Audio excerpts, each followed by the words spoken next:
Hello, hello, and welcome back to the channel. As most of you know, I'm Topher. And for those of you who don't know and just randomly decided to click on my video, welcome to the channel. I'm Topher. Thank you for stopping by. So we're here to do a reaction, and we are reacting to some more of my queen, my goddess, my end-all, be-all, the one, the only Miss Kelly Clarkson. And y'all, Kelly said, screw winter, screw pumpkin spice, screw apple cider, screw all that kind of stuff. We're jumping straight into the winter holiday season because she has released her first Christmas single for this year and let us know that she's releasing a full-on Christmas album in like 2 or 3 weeks. And it's like, baby, we're just gonna hop right over autumn and dive straight into winter. Yes, ma'am, yes, ma'am. Now, y'all know, y'all been following my channel for a little while, that I've been on a little bit of a break from YouTube as far as creating content and whatnot, just to, get some time for myself and, re-energize, refresh and whatnot. And I'm still on my break. I'm not officially off of it yet, but my queen comes first. So if there's any excuse or any reason for me to take like a break from my break, it is the fact that my queen is releasing new music. So I'm really excited to dive into this. I've been having conversations with my friend David for the last week or so, ever since we found out that this single was being released, and they started releasing little screenshots of lyrics and whatnot. And at first, we saw the song title and we saw the first set of lyrics that were released on her Instagram or whatever it was, and we're like, ooh, I think we're gonna get us a nice, depressing, sad Christmas ballad kind of song, and I am here for it. I am all here for it because y'all know I love me some good depressing music. One of my favorite songs off her original album Wrapped in Red was Just For Now, which if you've heard the song, you know. I'm pretty sure that was the only song off the album, maybe there might have been another one, that wasn't featured on her Christmas special, Cautionary Christmas Tale.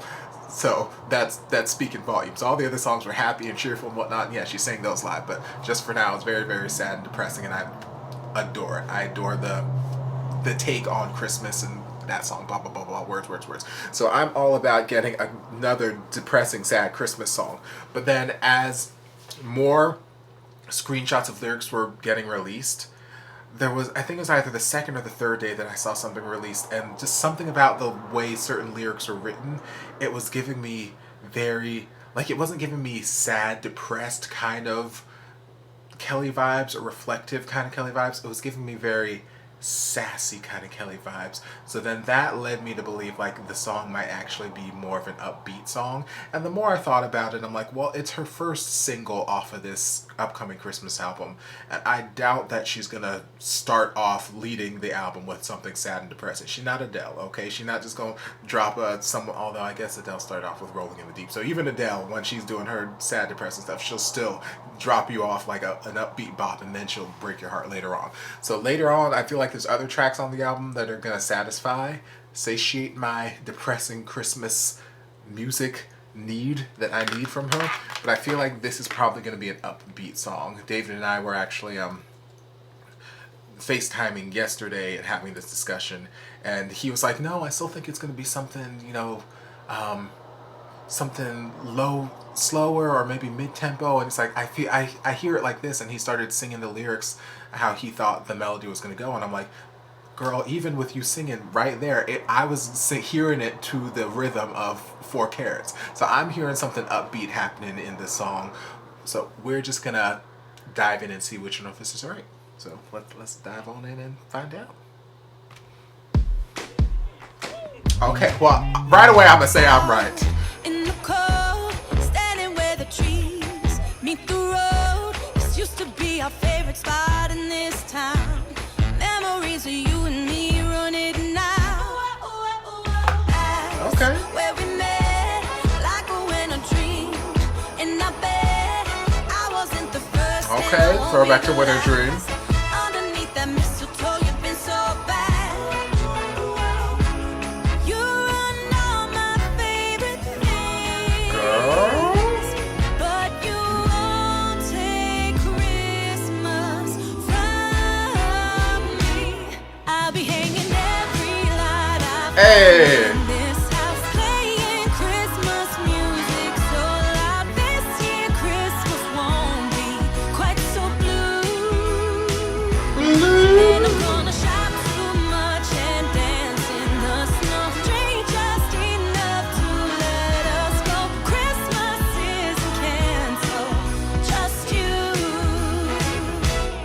cheeky. Lost at first, thinking that I might, because winter wonderlands weren't made for one. So we've all been told since we were young. But I'm not feeling it. I love that picture. I've used that image actually for Christmas cards a couple years ago. Need a thing underneath my tree. I'll be hanging every I like the sort of, not throwbacks, but shout outs in a way to Wrapped in Red album and tracks on that. And I'm gonna shop too much and dance in the snow. Drink just enough to let us go. Christmas is canceled, just you. Without you it's still fun. And when the new year comes, don't you worry about me, I'll be alright. Baby, by New Year's night, I'll be Come on, girl, those are the vocals I was listening for. my friends kissing goodbye to what might have been. This year, New Year's, I won't be your fool.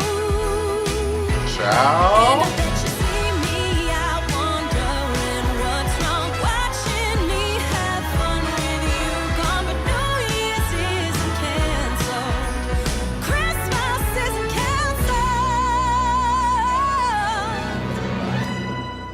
Just Christmas isn't canceled.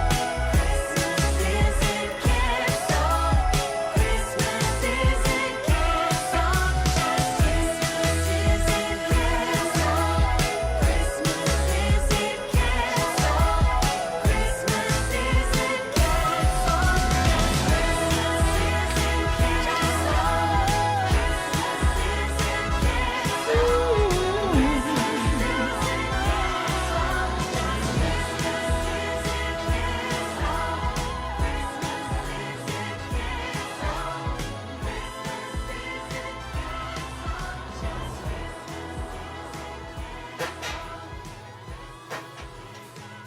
Cute.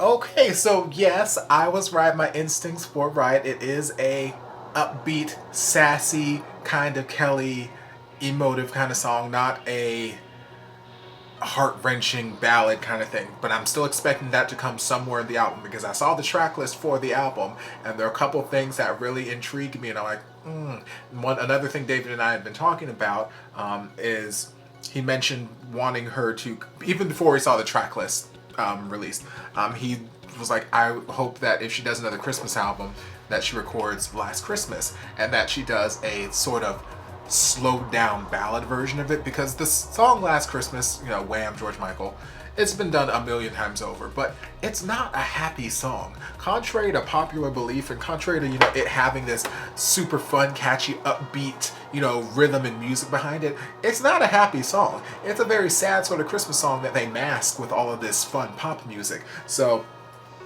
we feel like just with her voice, her storytelling, and just all that kind of stuff, if she had like a stripped down version of that, and he and I were going back and forth into some good details, some good conversation, and like we just feel like it would just be amazing. And I'm like, yes, I need this, I live for this. So when we finally saw the track list and we saw that Last Christmas was one of the songs on the album, we're like, I swear to God, if she blesses my ears with this ballad version of Last Christmas that I need in my soul. So fingers crossed. This wasn't the ballad that I was hoping for. Still a bop. I'm still here for it. But hopefully with Last Christmas, she's going to give me the ballad that my heart is yearning for. But yeah, so about this song, a lot of fun. It fits actually very, very much in the style of her first album, Wrapped in Red. Like this song literally could have been on that album. Not you know, exactly Wrapped in Red or anything like that, but it was still giving me those sort of Wrapped in Red 50s oldish kind of vintage Christmas holiday kind of vibes with the music and the instrumentation of it, and just the stylization, the background vocals and all that kind of stuff were just giving me that sort of vintage kind of vibe that, you know, Kelly she settles into every now and again, and her voice really just sits very nicely in that. So it totally could have fit on her last Christmas album. Obviously, the lyrical content thematically would be something a little contrary to the last one, but like I was mentioning here, I love some of these sort of callbacks to the Wrapped in Red album and songs on there in these lyrics. She mentioned that's where he met, like a winter dream, and I bet it wasn't the first and it won't be the last. Underneath the mistletoe, you've been so bad. I don't know all of the details about what's going on with her and her divorce and why they separated and whatnot. It's none of my business. Yes, she's my queen and I love her to death, but her personal life is her personal life. It ain't none of my business. So I haven't like hunted to find out, ooh, what's going on, ooh, what's the tea, blah, blah, blah, blah. If stuff comes out and someone shares it, fine, that's whatever. But like, I haven't made it my mission to go like get all the tea on whatever. So I don't know if there was infidelity. I don't know if someone stepped out. I don't know, whatever. But like from a lyrical standpoint, these lyrics are giving me certain kind of vibes and certain kind of feelings about things that may have happened. And maybe these are actual experiences that she was experiencing in the marriage. And maybe she's just writing for the sake of writing the song and using some of her, you know, personal stuff as inspiration and, you know, embellishing a little bit. I don't know.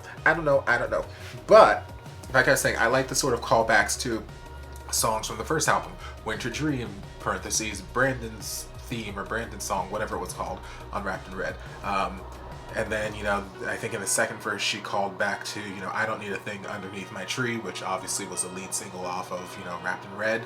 And, you know, just a couple other, you know, slight little nods to, you know, the things that she said in the Wrapped in Red album, which was this album all about finally finding love, finally finding that person that she's been longing for, finally feeling complete, blah, blah, blah, blah, blah. And, you know, so happy and joyful at Christmas time that she's found this person to, you know, complete her life. And now we've, you know, done a 180 and it's like, okay, I've realized that I'm not incomplete and I don't need nothing underneath my Christmas tree. I'm good. Christmas isn't canceled. I'm not going to let you ruin what is my favorite time of year, because we all know Kelly loves Christmas. We know this. If you've seen her on her television show, whatever. Like, we know she's all about Christmas. She loves the holiday season. So she's like, I'm not going to let you ruin my good time. This is my favorite time of year, and there's so many places that you've already ruined because of these memories that I have of us together, and it's ruined these particular places, these particular things, and I'm not gonna let you take the holiday season away from me, okay? Christmas is not gonna be canceled just because we are not doing a thing. Christmas ain't canceled, your ass is canceled, bye. Like, I like it. And you know, it's just in typical Kelly fashion, very much female empowerment. Whether or not she's in a relationship, I feel like that's just a common theme in her as a person, in her music. She's all about strong women, strong female empowerment, and creating these anthems that, you know, women can just feel that sort of, that confidence, that empowerment, and just be like, yes, I don't need a man to make me complete. Since you've been gone, it's like the Since You've Been Gone of Christmas, okay? This is like the Christmas theme, Since You've Been Gone. And I'm here for it. So I guess I can finally take David's number off block, or off Do Not Disturb now. Ever since we hung up our FaceTime call last night, I've had his number on Do Not Disturb, just because I know how excitable he can get with some of these music reveals and whatnot, and I know he was excited about potentially, like, he couldn't wait for the song to come out, he needs a leak or something now. So then I found something on Instagram or Twitter. I saw something posted on Twitter where like, ooh, the first sound or first preview from iTunes. I didn't listen to it, but I just sent the link over to him, and he was like, ooh, nope, I can't wait. I'm just gonna wait until the actual song comes out, blah, blah, blah. And then he texted me a couple other things, but at that point I had already put his number on Do Not Disturb. So I'm like, okay, I don't want any spoilers. I don't want him to text me and be like, oh, yep, it's an upbeat song, or oh yeah, it's a ballad or anything like that. So I was just taking precautions. I put him, although I don't think he did text anything today. He was being very, very good. But you know, like I said, I was taking precautions, put him on Do Not Disturb just in case his ass decided to start, you know, spilling some details, so that I wouldn't have this ruined. I could get through my work day and come home and then, you know, finally listen to the song. So yes, I will take your number off Do Not Disturb, and then we can have a little chit chat and kiki. But yes, the song, it's catchy, and it's what it needs to be for the first single of an upcoming Christmas album. You need to it's an earworm. Like on the first listen, already like the chorus is, you know, replaying in my head, and that's what you want, especially releasing, you know, the Christmas album in a couple weeks, you know, October, and then we're gonna get into the holiday season. You want that earworm to, you know, subtly plant into people's ears now, so that when it's playing all over the damn department store radios, just like Underneath the Tree was, every damn department store on all the radios, it was becoming the new All I Want for Christmas Is You. You know, you want that earworm placed in people's ears, so that by the time the holiday season actually rolls around, it's familiar, and they're like, yes, they're jamming to this, and they're just subconsciously singing along to it. So this is the leading single that you needed, and then if she decides to release another Christmas single, smack them in the face with some heartbreak and just make us feel things. I hope. Either way, I hope there's something like that on the actual record that will make me feel sad and emotional, because like I said, I love sad songs, I love sad Christmas songs, and it's just so hopefully. But yeah, the song is catchy, it's a bop, and she looks like a freaking goddess on both the single art, cover art, and the actual album cover art. And again, even like the hairstyling and the styling of it here, again, fits into that sort of vintage Hollywood starlet sort of vibe with the hairstyling, and all of it just feels like that sort of vintage vibe that her voice just lends itself to so well. So I'm excited, and yeah, I'm excited. So after this, I'm going to react to one other thing, and then I'm going to resume my break. I don't know how long the break is going to be for, but like I said, I had to just take a break from my break so that I could give my goddess the attention that she deserves. And yeah, so I hope you guys enjoyed this reaction. If you did, you know what to do. Don't forget to like, comment, subscribe, share, turn on notifications so you'll be notified when all of my shenanigans get posted. If there's anything else you'd like me to react to, be sure to leave it down in the comments. I'll get to it as soon as I possibly can. If you'd like to support the channel in other ways, you're more than welcome to join us over on Patreon. You don't have to, but you're more than welcome to if you want to. And I'll see you guys in my next video. Love ya. Mwah. And before you guys go, a shout out to my amazing patrons. I can't begin to express how thankful I am for your support. And if you guys would like to join us over on Patreon, the link is down in the description. Love you guys.